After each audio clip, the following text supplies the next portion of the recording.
Baik, assalamualaikum warahmatullahi wabarakatuh. Jadi pada kali ini, kenalkan saya Yori Rahmat Syafigri dengan NIM 2311511016. Di sini saya ingin mempresentasikan proyek UTS Confis, yaitu dengan topik Real Time Safety Helmet and Face Tracker. Jadi proyek Real Time Safety Helmet and Face Tracker ini yaitu sebuah sistem berbasis computer vision dan artificial intelligence yang dirancang untuk mendeteksi penggunaan alat pelindung diri atau APD secara spesifik, yaitu seperti helm dan rompi safety secara real time. Jadi sistem ini akan menggunakan arsitektur deep learning, yaitu menggunakan YOLO versi 8. Tujuan utama dari proyek ini adalah untuk mengotomatisasi penguasaan K3 di area berisiko tinggi seperti lokasi konstruksi, pabrik, atau pertambangan dengan memanfaatkan tangkapan video langsung dari kamera pengawas atau webcam. Sistem dapat memberikan identifikasi instan terhadap pekerja yang mematuhi atau melanggar standar keselamatan, sehingga potensi kecelakaan kerja akibat kelalaian penggunaan APD dapat diminimalisir secara proaktif. Untuk kendala dan solusinya ini ada beberapa. Yang pertama, sulitnya menemukan dataset yang representatif dengan anotasi kelas yang presisi. Jadi banyak kelas yang double, dan ketika di training itu mendapatkan hasil yang akurasinya itu rendah. Terus solusinya itu mencari dan menyaring ulang dataset berlabel PPE atau Personal Protective Equipment yang berkualitas tinggi di platform RoboFlow. Terus kendala yang kedua itu ada sistem mengalami latensi atau delay yang tinggi dan patah-patah saat pengujian fitur deteksi real time. Yang awalnya itu dicoba di Google Colab akibat keterbatasan jaringan. Jadi dengan solusinya itu dilakukan model BSPT itu dipindahkan ke VS Code. Jadi library-nya tuh di lokal. Jadi tanpa delay. Yang ketiga, sistem yang dibuat awalnya mengalami bias visual dan kesulitan mendeteksi objek rompi dengan variasi warna non standar seperti kuning pucat atau hijau stabilo. Sehingga solusi yang dilakukan yaitu meningkatkan arsitektur algoritma ke model YOLO V8S. Terus menambah siklus pembelajaran itu menjadi 100 efforts yang awalnya tuh 25 efforts, serta menurunkan nilai confidence threshold pada codingan agar sensor deteksi AI menjadi lebih peka terhadap objek. Baik, untuk codingan yang pertama tuh kita menginstal library dari Ultralytic yang mana merupakan framework dari model YOLO V8 yang kita gunakan. Dan Ultralytic check di sini berguna untuk cek ulang apakah di Google Colab sudah menyediakan GPU T4 yang tersedia untuk eksekusi GPU di Python.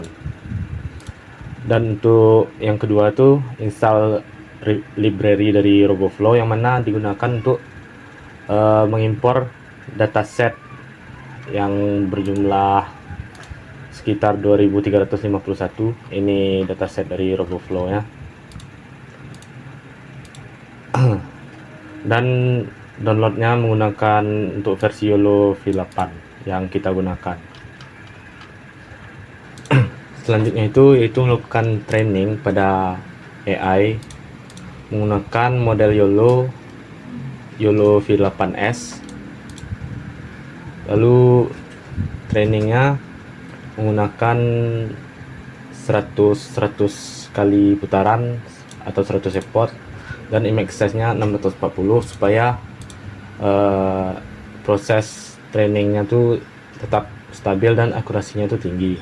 Jadi proses training ini sangat penting karena melalui proses ini AI dapat mengenali mengenali database yang sudah kita train dan sudah kita impor sebelumnya.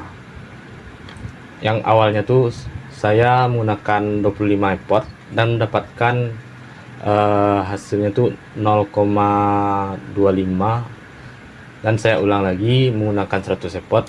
Kemarin tuh mendapatkan hasil 0,80-an sekian. Jadi menurut saya dengan angka yang seperti itu sudah bisa dipakai, AI-nya sudah cukup pintar untuk bisa dipakai dalam rancangan tersebut. Jika sudah selesai training AI-nya, maka akan muncul sebuah file bernama best.pt di sini. Filenya nanti akan di-download dan dipindahkan ke VS Code. Yang mana kenapa dipindahkan ke VS Code? Jika menggunakan Google Colab sistemnya masih berbasis cloud server, jadi akan terjadi delay nantinya. Jadi kita pindahkan saja ke server lokal yang delaynya tuh sangat kecil. Setelah itu import CV di sini, CV2, agar akses kamera dapat dialihkan ke sistem. Lalu model sama dengan YOLO best.pt di sini untuk mengimport file best.pt tadi, yang mana best.pt tadi itu merupakan hasil latihan yang telah kita lakukan di Colab tadi. Nah, cap di sini berfungsi untuk mengalihkan kamera bawaan dari laptop agar dapat berjalan di sistem. Nah, masuk ke fungsi perulangan, yang mana cap red di sini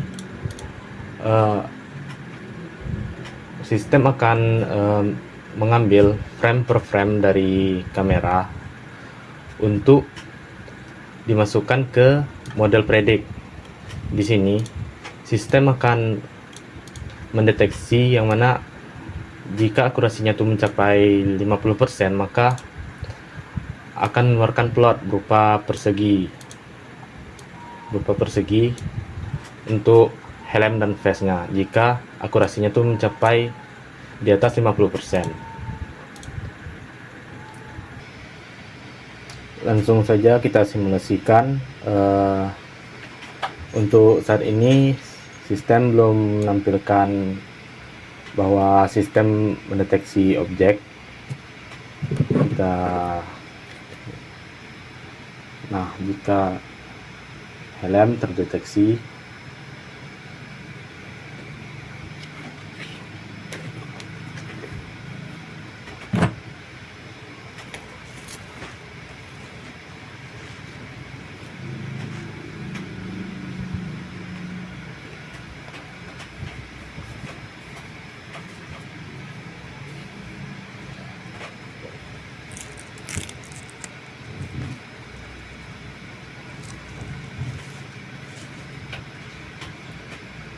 untuk rompi walaupun terlihat hanya sebagian, tapi sistem sudah mendeteksi dengan akurasi 0,6 sampai 0,7.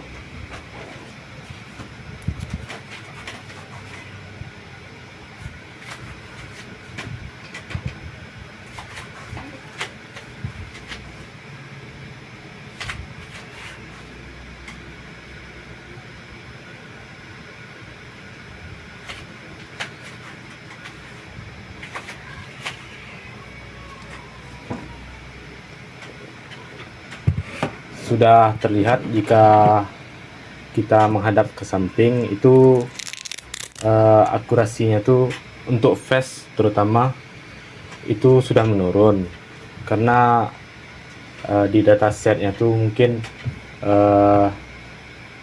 untuk sudut pandang dari samping itu tidak terlalu banyak. Dan untuk menghentikan proses perulangan, kita cukup menekan tombol Q pada keyboard, maka proses perulangan akan berhenti. CV2 IMSO ini untuk menampilkan kotak deteksi objek di layar antarmuka seperti tadi.